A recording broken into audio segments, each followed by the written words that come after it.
قبل ما يكون في ابو تريكة ولا صالح سليم ولا الخطيب، كان في راجل واحد شال الاهل على كتفه.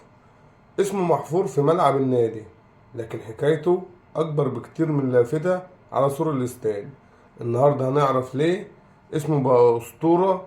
مختار التتش اسمه محمود مختار رجب، اتولد سنة 1905 بحي السيدة زينب. لقبه التتش جه من مدرب أجنبي شافه صغير وبيتحرك بخفة في الملعب فقال تاتش، ومن ساعتها بقى اسمه التتش. التتش كان أحد نجوم الكرة المصرية وله شخصية قوية وروح قيادية عالية من وهو لسه صغير. انضم للنادي الأهلي سنة 1922 ويا دوب وهو لسه عنده 17 سنة. ما كانش مجرد لاعب، كان قائد حقيقي بيعرف يرفع الروح المعنوية للفريق كله. شارك في أولمبياد باريس سنة 1924 ووقتها كان رمز للكرة المصرية. لعب للنادي الأهلي 15 سنة وسجل أهداف كتير لا تنسى. كان أول لاعب مصري يتم تعيينه كابتن لمنتخب مصر.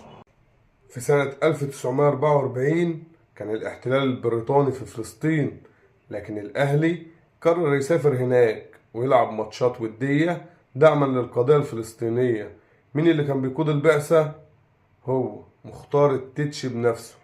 رحلة محفوفة بالمخاطر، لكن الأهلي راح ومثل مصر هناك، وكل ده تحت قيادة التتش اللي أثبت إن الأهلي دايما في صف القضايا العادلة. بعد ما اعتزل الكرة، التتش فضل قريب من النادي، اشتغل في اللجنة الفنية وشارك في تدريب أجيال بعده. كان دايما بيقول اللي يلبس فانيلة الأهلي لازم يعرف قيمتها ويقاتل عشانها. التتش توفى سنة 1965، لكن اسمه لسه بيعيش جوانا. كل مرة بنعدي من جنب ملعب الأهلي ونشوف اسمه على الباب بنفتكر إن الأهلي مبني على ظهر ناس حقيقيين. الأهلي يا صاحبي مش مجرد نادي، ده تاريخ. ناس زي التتش ضحوا بكل شيء عشان نلاقي الأهلي في القمة. لو عجبتك الحكاية ما تنساش تدوس لايك وتشترك في القناة واكتب لنا تعليق وتقول لنا ايه اكتر حاجة عجبتك في قصة مختار التتش. وفي النهاية الأهلي دايما في القلب. سلام.